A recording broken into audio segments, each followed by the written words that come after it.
challenge in the first wave was that we had to completely shut down the operating room except for really the most urgent and emergency operations. Traditionally, each surgeon prioritizes his or her own list, but now we needed to look at prioritizing all of our patients at the same time. I mean, we have thousands of patients on waiting for surgery at any one time, so we had to look at that whole cohort of patients and make sure that the patients who had very time-sensitive problems were able to get to the operating room, even though we were only running a very small proportion of our operating capacity every day. So that required us to rethink how we organized that queue. And to do that, we had to create a new committee, which is the OR Oversight Committee. And the committee was formed by surgeons, nurses, anesthetists, hospital administrators, and a clinical ethicist. And it allowed us to actually vet and review the cases every week that were put forward by the division directors, and then we'd have to pick the cases that were the most severe and most urgent to be done. There was very good engagement and collaboration all along the way, institutionally. It created a new understanding of how we should prioritize our patients. I think it made a collaborative effort by all the surgeons to actually work together. Surgeons operated at either site, either the general or the VIC, no matter where they originally operated, based on availability of OR time.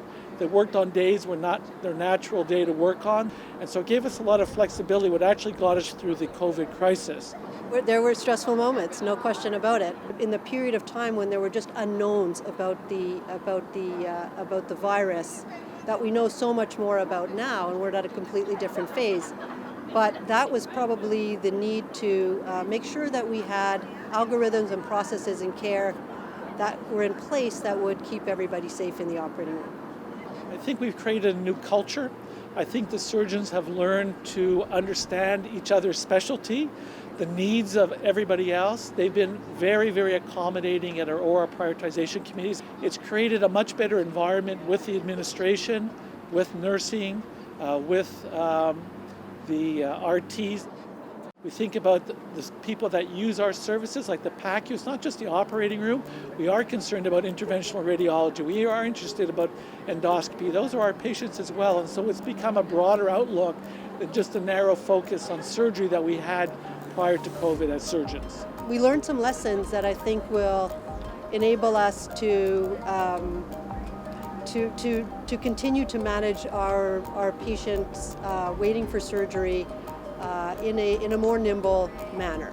So the processes and organizational changes that we put into place will certainly help us continue to manage these issues. Although they're not as dramatic as in the first wave, we continue to have a transparent way to make sure that the most urgent patients get to the operating room in the most timely fashion. And so some of the structures that were put in place will remain, and they have remained. And some of the cultural changes that went along with those reorganizations will also have made us more collaborative, have made us work better in our teams, and those will continue to make us stronger even after the pandemic.